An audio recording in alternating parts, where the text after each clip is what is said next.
아니 얘가 처음에는 요만했는데 어느 날 보니까 빨개지다 못해 화농성 여드름으로 변한 경우도 정말 많아요. 사람들이 이때 실수 하나 하는 게 있습니다. 아, 기름이 많으니까 피지만 없애면 되는 거 아니야? 라고 생각하시는데요. 사실 그렇지 않습니다. 그래서 오늘은 좁쌀 여드름이 생기는 진짜 원인과 왜 화농성으로 변하는지, 그리고 집에서 어떻게 관리하면 좋은지 알려드릴게요.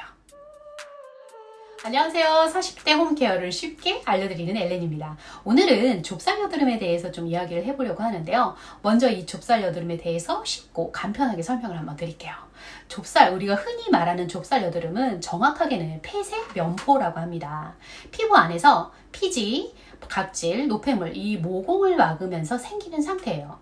아직은 염증이 심하지 않아서 만져보면 오돌토돌하고 하얗거나 피부색으로 올라온 경우가 많습니다. 그런데 이 좁쌀 여드름이 염증 상태가 아닌데 왜 화농성으로 바뀔까요?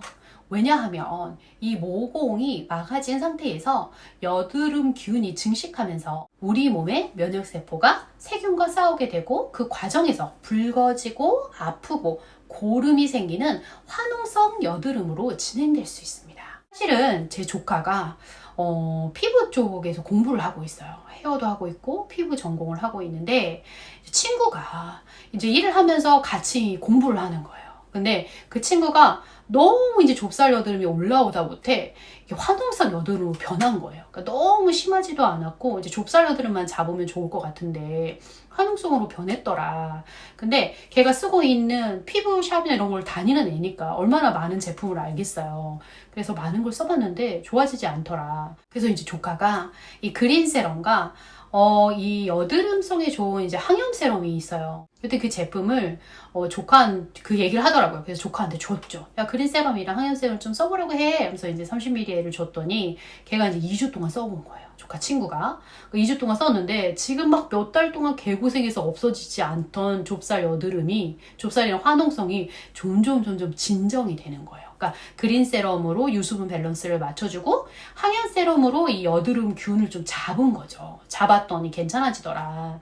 뭐 사람의 피부나 상태에 따라서는 좀 다르고 원인도 워낙 다르기 때문에 전문의를 만나서 상담을 하는 것도 좋지만 이제 이런 좁쌀 여드름이나 피부 문제를 가지고 있는 거는 유수분 밸런스를 좀 맞춰주면서 이 보습만 잘해도, 그리고 이제 여드름이 너무 균까지 올랐을 때는 여드름 균도 잡아주는 게 중요하겠죠. 2주 동안 발라본 결과 좋아지니까. 그래서 친구들이 주변에서 나도 뭐야, 나도 써볼래 해서 쓰고 있습니다. 이렇게 더운 날에는요, 여러분도 아시다시피 어떡하겠어요? 막 땀 나죠.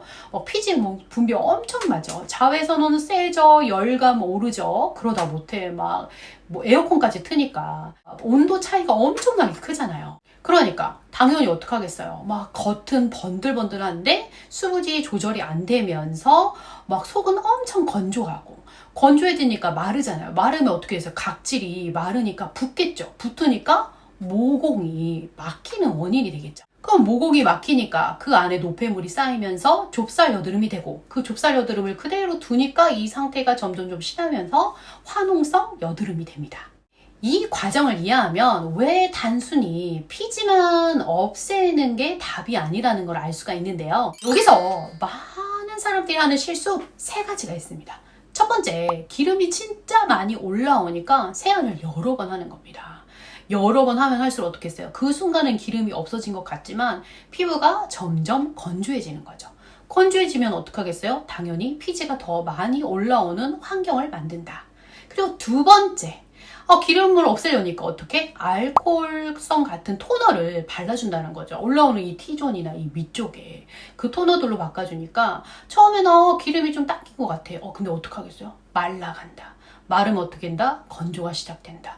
건조가 되면 각질이 붙고 얘가 막 이렇게 막히니까 어떡하겠어요? 피지가 더 올라오고 좁쌀 여드름이 올라올 수밖에 없다. 그리고 3번째, 손으로 만지는. 나도 모르게 손으로 만지고 계속 짜고, 짜니까 짠 곳에 또 생기고 더 크게 생기고 구멍 생기고 화농성이 점점 올라온다. 그러니까 손으로 만지는 게 좋지는 않죠. 그러면 관리는 어떻게 해야 될까요? 자, 피지 조절도 있지만 아까 얘기한 것처럼 유수분 밸런스가 무너지면 생긴다고 했잖아요. 그러니까 우리 피부에 유수분 밸런스를 맞춰주는 게 좋다. 그래서 피지를 무조건 제거해 주는 게 아니라 이제 이 번들거림을 줄여주고 유수분 밸런스의 균형을 맞춰주면서 pH 기반의 순한 각질 케어와 뭐 병풀, 마취연, 쑥 기반의 이제 진정 성분들도 있잖아요. 그래서 예민해진 피부를 사실은 이런 날 여드름이 더웠거나 엄청 추운 날 저희 피부가 예민해지기 때문에 이런 예민해진 피부를 좀 잡아줄 수 있는 기초템으로 저는 이 모든 거를 가지고 있는 그린 세럼을 쓰고 있습니다. 그러니까 이거는 써본 사람이 좀 알긴 해요. 네, 여튼 여러분 좁쌀 여드름은 오늘 얘기한 좁쌀 여드름은 중요한 게 뭐냐면 이 피지 조절, 피질이 많고 기름, 유분만을 생각해서 관리해주지 마시고요. 유수분 밸런스를 맞춰주면서 속건조를 잡고 이 각질을 케어해주는 게 되게 중요하다. 그렇기 때문에 피부 장벽을 세우는 것도 되게 중요하다라는 거죠. 그리고 피부를 진정시키고 손으로 만지는 게 좋지 않다라는 거죠. 이 네 가지만 잘 지켜도 이 좁쌀 여드름을 없애는데 도움이 많이 될 겁니다. 그리고 요즘 많이 얘기하는 게 사실 식습관도 있어요. 밀가루 식품들을 좀 많이 먹잖아요. 그러다 보면 이제 저희 피부뿐만 아니라 몸의 이제 순환 밸런스도 좀 많이 안 맞춰주다 보니까 피부에 나타나는 경우도 사실은 많기는 합니다. 사실 여러 가지 조건이 있기 때문에 조심해야 되지만 피부만을 놓고 볼 때는 이 네 가지를 맞춰주는 게 되게 중요하다라는 거죠. 오늘 영상이 도움이 되셨다면 좋아요와 구독 부탁드릴게요. 그리고 평소 좁쌀 여드름이 고민이셨던 분들 이 댓글에 어떤 피부 타입인지 남겨주세요.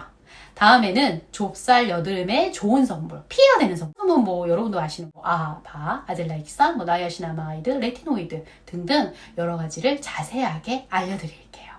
오늘도 여러분들의 피부가 밝고 환하게 빛나길 바라면서 다음에 뵙도록 하겠습니다. 지금까지 엘렌이었습니다.